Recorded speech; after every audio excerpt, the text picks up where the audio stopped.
Something is happening with this channel. 2,000 views in the last 24 hours, 11% click through rate, 5.5 minute average watch time. That is not normal. And if that's how y'all are responding to film study, wait until I get into this defense, because today we're building the too early defensive depth chart. What's up, Buffs Nation? Welcome back to Common Sense Buffs. It's been a long time. I shouldn't have left you without some dope content to react to. And y'all made it very clear on Tuesday. 709 subscribers and climbing, 3,000 watch hours. That means memberships and super chats are coming hopefully by this weekend so that you guys can join the conversation. All this success is because of you. So today we're doing something that's definitely going to start some arguments in the comments, and that's exactly how I want it. This is my too early defensive depth chart, not the politically correct version, but my version as I see it. All right, let's jump right in. We start out in the trenches.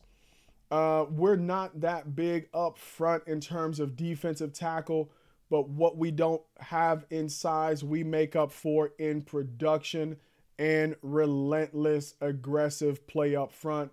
My two starting defensive tackles are Santana Hopper and Ezra Christensen. Two reasons for that. And I'm quoting Tyler Martinez during a recent interview here because he did transfer over with Ezra Christensen from New Mexico State. Both of these guys exemplify this quote, which is they refuse to be blocked. This is what I need up front from both our run stoppers, and both of these guys have the ability to get to the quarterback. Since we don't have that much size up front, or that traditional size that you would like to see at defensive tackle, I went ahead and put that on the edges with Toby Anene, the transfer out of North Dakota State, and Vili Tafatafua on the other edge out of San Jose State. Both of these guys are big edges, and I think the combination of the strength, the speed, and the relentless rush up the middle, combined with some size that's a little bit bigger than you traditionally see on the edges, that is going to give you my starting defensive line. Now, there's a lot of competition between these guys up front. Manny Eziogu, the edge out of James Madison, I think is going to be making some noise, really pushing Toby Anene to see if he could break this starting lineup.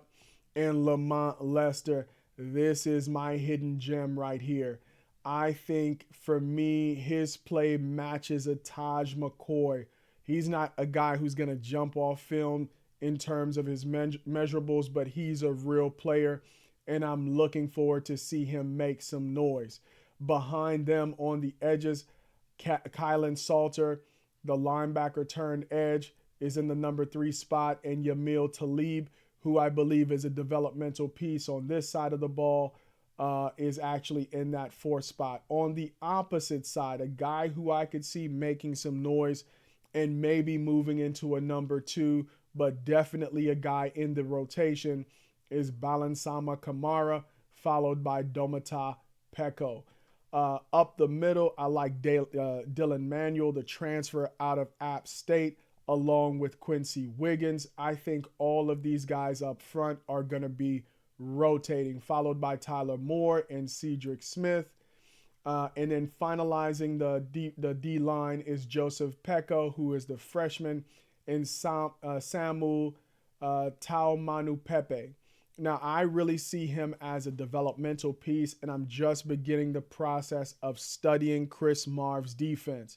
Fortunately for us, Chris Marv runs typically 4-5, very similar to Rob Livingston, but he does throw a wrinkle in there and runs a 3-3-5 offense, which I'm pretty excited to see. In a 3-3-5 look, this is where I think there's some opportunity for Tyler Moore to maybe emerge as a nose.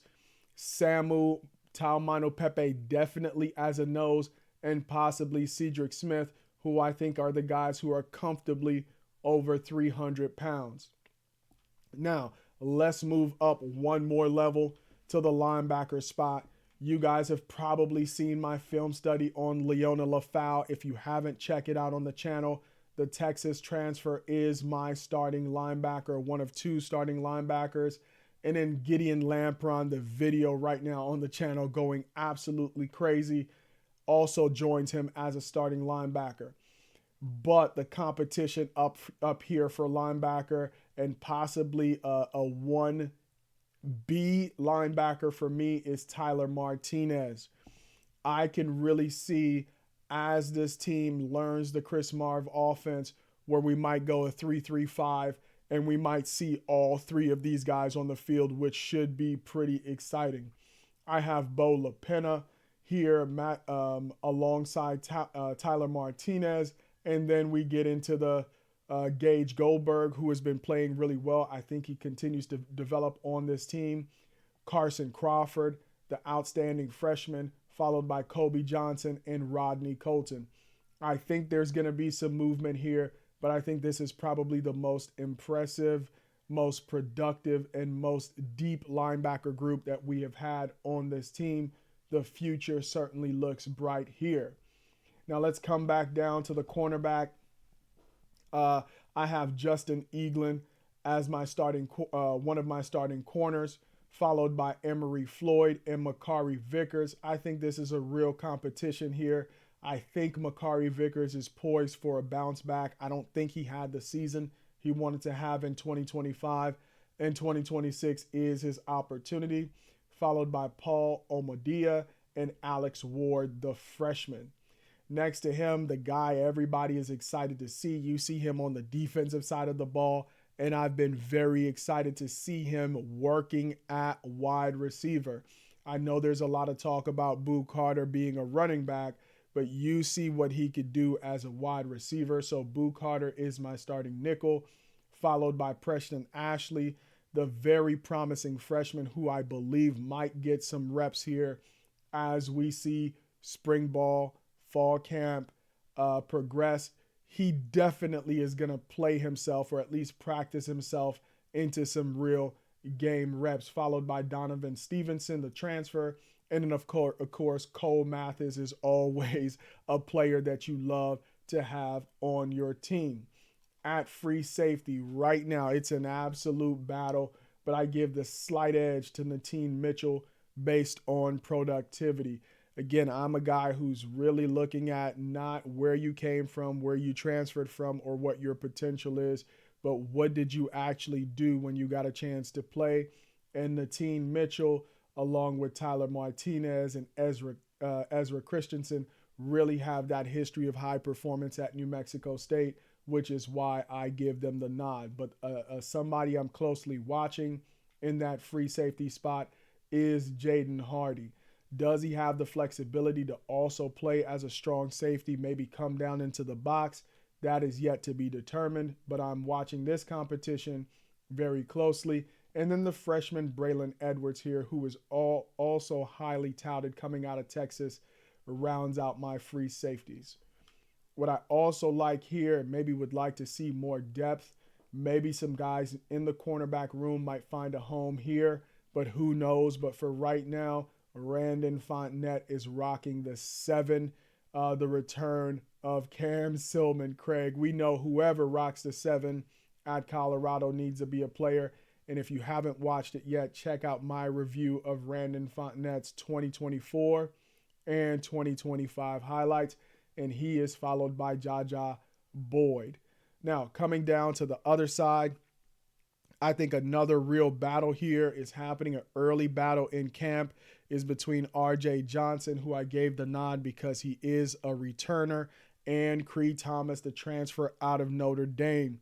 First fight of spring ball, I think, was between Creed Thomas and Hakeem Williams. And so not only is he out there, he's scrappy, but he's making plays. I think in the last 2 practices, he has 2 interceptions, including most recently getting an interception and taking it to the house, I believe, in 2-minute drills. Another guy who's getting a lot of reps is Jason Stokes. I have him here in the 3rd spot. And another player who is making some plays and was actually complimented by Coach Prime is Maurice Williams, the freshman out of Louisiana. All right, guys, I know that was rapid fire. But if I'm Coach Marv and I got to put 11 out there, this is who I'm sending out. Villy, Santana, Ezra, Toby on the D-line, Justin Eaglin, Boo Carter, R.J. Johnson, Randon Fontenette, and Nathan Mitchell. And then to round it out, Leona LaFau and Gideon Lampron. Get in the comments right now, guys. I want you to go position by position and challenge me. And then come back on Saturday when we go live, and I'm going to give you a deep position by position analysis and why I have them where I have them. All right, guys, appreciate you tapping in. If you enjoyed this content, please hit that like, please hit that subscribe, and of course, share this with somebody who follows Colorado football. Until next time, peace.